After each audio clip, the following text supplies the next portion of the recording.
let's see how you can add a custom advanced block to Minecraft. Alright, you find us back in IntelliJ once more, and in this tutorial we're going to be taking a look at how you can add a custom advanced block to Minecraft. So last time we've seen the advanced item, now it is on to the advanced blocks. So in our block package, right click new package called custom, and then inside of there right click new Java class, and this is going to be the SpeedyBlock. Okay, what is the SpeedyBlock going to do? Well, the SpeedyBlock is going to give you the speed effect when you step on it. That's pretty cool if I do say so myself. So what we're going to do is we're going to extend this by the block class. So you can see net Minecraft block. Once again, I just press the tab key to autocomplete, and then I'll hover over this, create constructor matching super, and everything should be fine here. So once again, we can middle mouse button click on the block class, and we can take a look at all of those cool methods that we are able to override right here. So you can see there are a bunch of stuff. As you can see, once again, a lot of stuff in here, but that is not even it, because we can also take a look at the abstract block, and there should be even more in here as well. So you can see it just keeps going on. So this case is actually all of the, well, abstract block settings, but apart from this, there is a lot of stuff that we can override. We can also take a look at it by just typing in override right here, and you can see there is even more stuff that we can override.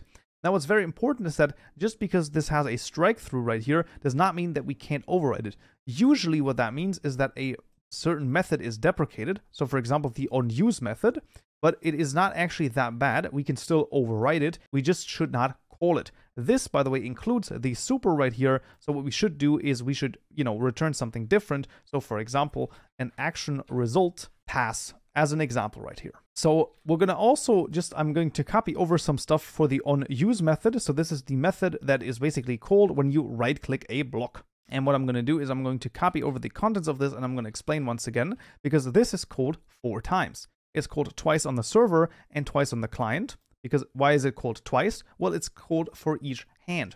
This is why we have this hand parameter right here. And this is why we can basically filter with this. So you can see we just have we're just checking whether or not we're on the client. If we are, we're then checking if the hand is the main hand. Then we're just going to output client. This is client main hand.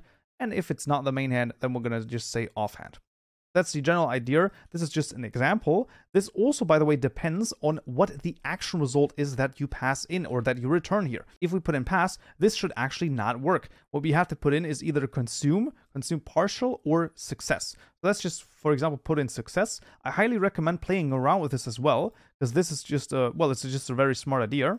So I can highly recommend just playing around with the action result here for the right-clicking part of this idea, but this is of course not the main focus. The main focus is the onSteppedOn method right here that we're going to override, and inside of here what we're actually going to do is we're going to check if, and then an exclamation mark world dot is client. So this is incredibly important because we want to check whether or not this is called on the server. This is why we have to have the exclamation mark, which of course negates this, making it if we are on the server. And then we're going to say if entity instance of living entity, and then what we're going to do is we're just going to cast the entity that is being passed in here. So living entity is equal to just entity.cast, and then usually it detects what you want it to cast it to. You can just end this with a semicolon, and then, well, how do we add a potion effect to an entity? This is probably going to be really complicated. No, it is not actually. Living entity.add status effect for a new status effect instance. Status effects dot speed, and then the duration in ticks. This is very important. So ticks is, of course, there's 20 ticks in a second. So this would be for 10 seconds. Let's just, bump this up to 300 for the time being, just so that we have something interesting going on here. Because if you have 200, then it starts flashing. So basically you want to have this, constantly flashing, and then this for 15 seconds is a little bit nicer. Right, but that is all that we need inside of the block class. Once again, take a look at this. Is this gray? Then you have made a mistake or you've forgotten something. Because if we are now in the mod blocks class, if we, copy over this one, and we're going to make this the SpeedyBlock, and we're going to make this the SpeedyBlock as well, then don't forget to create a new SpeedyBlock here as well. And then, of course, in the class, this will turn yellow, this will turn white, exactly how we would want it to. Now, the SpeedyBlock is still a block, so we're going to need block states JSON file, block model JSON file, and all of the other JSON files as well. I'm just going to copy those over. This is all available to you in the GitHub repository or in individual gists as well, of course. So no worries there. Everything is available to you for copying over. Same with the translation here that we've just added. And then let's also add the block model file. There we go, normal block model file, and same with the item model.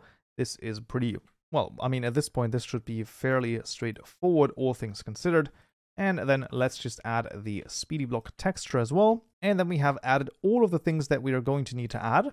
So I guess, let's see if it works.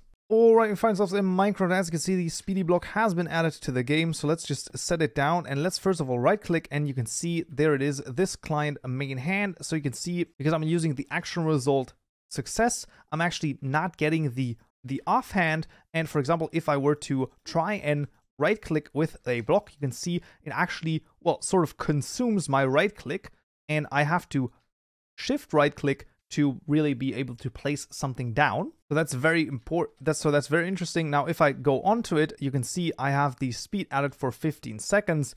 And as soon as I go off it, it basically starts to count down. So this is really cool. Now, what's very important is that the texture here actually only works in one direction. So be careful with that. So the texture only looks in one direction in this moment, but that is of course totally fine. We're here for the advanced block, not necessarily the textures. We're going to see in a later tutorial how you can basically also change the textures as well. Like I said, because we've used the success here instead of the pass, this is basically why it was only called for the main hand. I highly recommend playing around with the action result to see what different, well, results you're basically getting from this with a right clicking. That's pretty much a great idea. Well, but that would already be it for this tutorial right here. I hope you found this useful and you learned something new. If you did, I would very much appreciate a like, and don't forget to subscribe for more tutorials just like this one. So yeah.